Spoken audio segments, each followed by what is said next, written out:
സനീഷ, ഇത് ഏറ്റവും പ്രധാനപ്പെട്ട ഒരു രാഷ്ട്രീയ വിവാദമായി ഇത് വളരുന്നു. വെള്ളാപ്പള്ളി നടേശൻ എല്ലാ തെരഞ്ഞെടുപ്പ് കാലത്തും എന്തെങ്കിലുമൊക്കെ ഇതുപോലെ ഡയലോഗ് അടിക്കാറുണ്ട്. അതിനുശേഷം അത് ചർച്ചയാവാറുണ്ട്. തെരഞ്ഞെടുപ്പിൽ അദ്ദേഹം പറഞ്ഞതിന് വിപരീതമായി പതിവായി സംഭവിക്കാറുമുണ്ട്. ആ മട്ടിൽ മാത്രം ഇത് സംഭവിച്ചു എന്ന നിലയ്ക്ക് കണ്ടുപോകാൻ കഴിയാത്ത തലത്തിലേക്ക് ഇതിപ്പോൾ വളരുന്നു.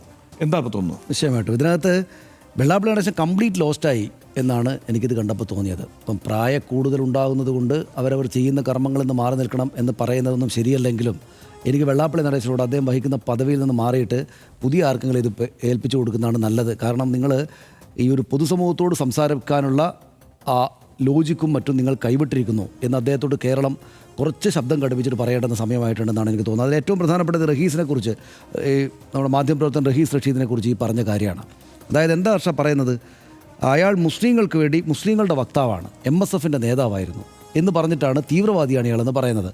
MSFൻ്റെ നേതാവായാൽ എന്താണ്, തീവ്രവാദിയാകുമോ? മുസ്ലിങ്ങളുടെ വക്താവായാൽ എന്താണ്, തീവ്രവാദിയാകുമോ? ഈഴവരുടെ വക്താവാണല്ലോ വെള്ളാപ്പള്ളി നടേശൻ. ഈഴവരുടെ സമുദായ വക്താവായതുകൊണ്ട് മാത്രം വെള്ളാപ്പള്ളി നടേശൻ തീവ്രവാദിയാകുമോ? ഇല്ലല്ലോ.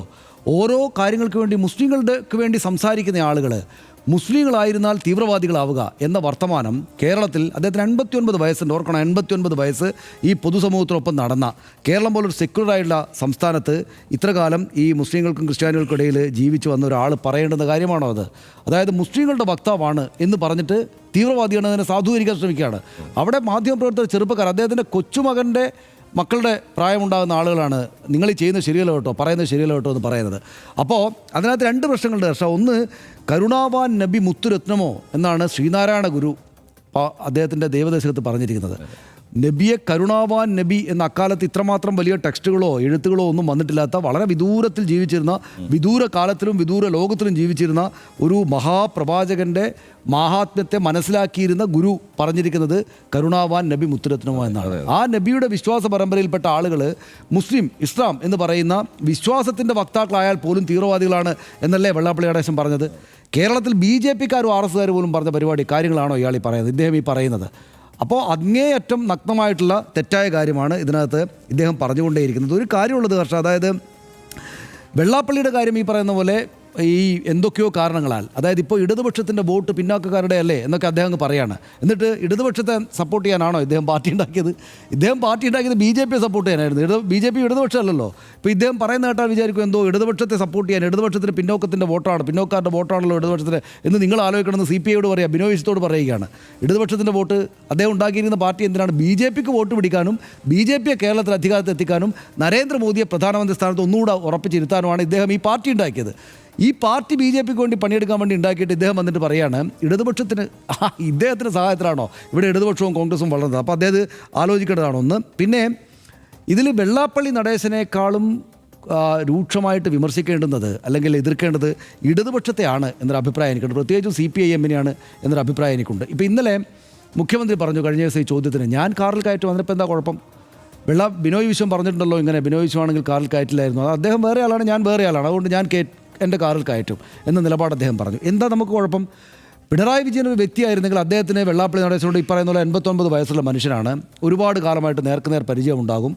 അതുകൊണ്ട് ഇദ്ദേഹത്തിന് നല്ല രണ്ടുപേർക്കും പരസ്പര ആദരവുണ്ടാകും. വ്യക്തിപരമായിട്ട് വരൂ, എൻ്റെ കാറിലിരിക്കൂ, ഞാൻ അങ്ങോട്ടേക്ക് ആക്കാം എന്ന് പറയുന്നതിലൊന്നും യാതൊരു തടസ്സമില്ല. പക്ഷേ പിണറായി വിജയനെ കേരളം കാണുന്നത് എന്താണ്?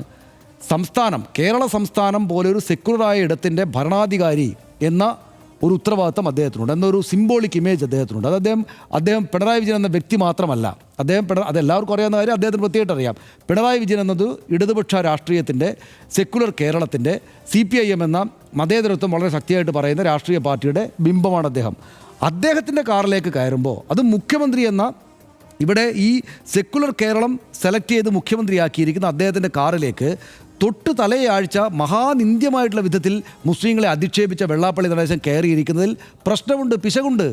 അദ്ദേഹം വ്യക്തിപരമായിട്ട് എല്ലാ ആടയാഭരണങ്ങളും അഴിച്ചു കളഞ്ഞിട്ട് ഞാൻ പിണറായി വിജയൻ എന്നൊരു സാധാരണ വ്യക്തിയാണ് കേട്ടോ എന്ന് പറഞ്ഞിട്ട്, അങ്ങനെ പറഞ്ഞാലൊന്നും തീരുന്നതല്ലോ അദ്ദേഹത്തിനുള്ള ഉത്തരവാദിത്തം, എന്ന് പറഞ്ഞിട്ടിരുത്തിയാൽ പോലും ഈ പ്രശ്നങ്ങൾ ഉണ്ടായിരിക്കെ അങ്ങനെ ഒരു ചോദ്യം വരുമ്പോൾ വെള്ളാപ്പള്ളി നടേശൻ ഇതിപ്പോൾ ആവർത്തിച്ച് പറഞ്ഞുകൊണ്ടേയിരിക്കുകയാണ്. എനിക്ക് ബലമായൊരു സംശയമുള്ളത് MP ഗോവിന്ദൻ മാസ്റ്ററും പിണറായി വിജയനും CPM ആകെ തന്നെയും ഇയാൾ പരമാവധി അങ്ങോട്ട് അഴുകട്ടെ എന്ന മട്ടിൽ ഒരു നിലപാടെടുത്തിരിക്കുകയാണോ എന്ന സംശയം എനിക്കുണ്ട്. ഇയാൾ പരമാവധി മോശമായിട്ടും ബോറായിട്ടും വർത്തമാനം പറഞ്ഞ് അങ്ങനെ പോകട്ടെ എന്ന് കരുതി നടത്തിയിട്ടാണോ തിരുത്താൻ ഉത്തരവാദിത്തമുള്ള ആളുകൾ തിരുത്താത്തതെന്ന സംശയം എനിക്കുണ്ട്. കാരണം പിണറായി വിജയൻ്റെ കാറിൽ കയറുന്നതിന് ഒരാഴ്ച മുമ്പെയോ അല്ലെങ്കിൽ 2-3 ദിവസങ്ങൾക്ക് മുമ്പെയോ അദ്ദേഹം വളരെ മോശമായിട്ടുള്ള നിന്ദ്യമായിട്ടുള്ള പ്രസ്താവന നടത്തി. അദ്ദേഹത്തെ കാറിൽ കയറ്റി, എന്നിട്ടും സ്റ്റേജിൽ പോയി ഒരു അക്ഷരം പറയാതെ തിരിച്ചിങ്ങ് പോന്നു. ഇപ്പോൾ ഇദ്ദേഹം ഇത് ആവർത്തിക്കുകയാണ്. കഴിഞ്ഞ ദിവസം മാധ്യമങ്ങൾക്ക് മുന്നിൽ റഹീസ് റഷീദിൻ്റെ മറ്റു മാധ്യമങ്ങളുടെയൊക്കെ നാക്ക് കടിച്ചുകൊണ്ട് ഇയാൾ തള്ളി മാറ്റി.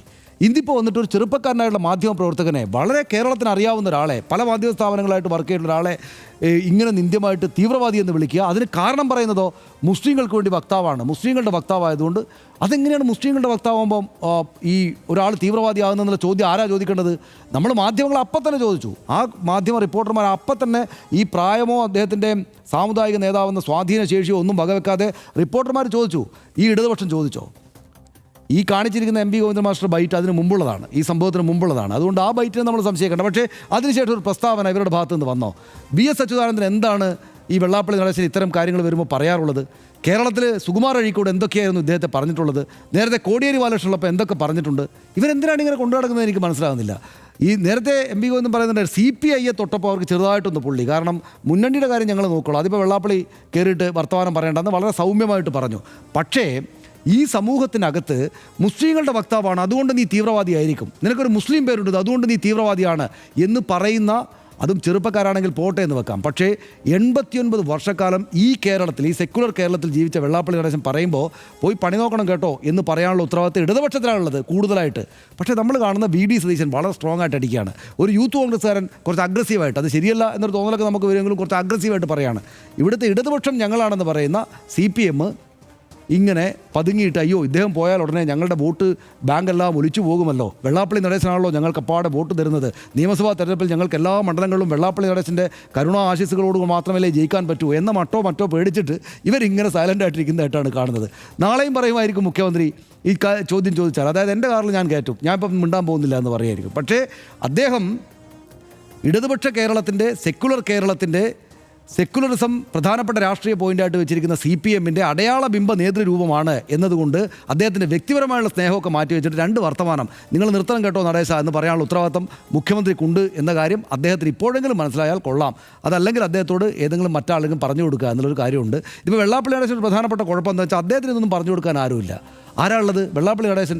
ഇന്നലെ ആ പ്രശ്നം ഉണ്ടായപ്പോൾ കുറച്ച് ബോറായിട്ടുണ്ട് കേട്ടോ കാര്യങ്ങൾ, അതുകൊണ്ട് ഒന്ന് സൈലൻ്റ് ആക്കിയേക്കൊന്ന് ഇങ്ങനെയൊന്നും പറയരുത് എന്ന് പറഞ്ഞു കൊടുക്കാൻ അദ്ദേഹത്തിൻ്റെ കൂടെ ആരുമില്ല. അതുകൊണ്ട് അദ്ദേഹത്തിന് പറ്റുമെങ്കിൽ അദ്ദേഹം, അല്ലെങ്കിൽ അദ്ദേഹത്തിൻ്റെ കൂടെയുള്ള ആരെങ്കിലും ഉണ്ടെങ്കിൽ നിങ്ങളൊന്ന് മാറി നിൽക്കാറായി, ഞങ്ങളുടെ നാട്ടിൽ അത്തും വിത്തും പറയാമെന്ന് പറയും.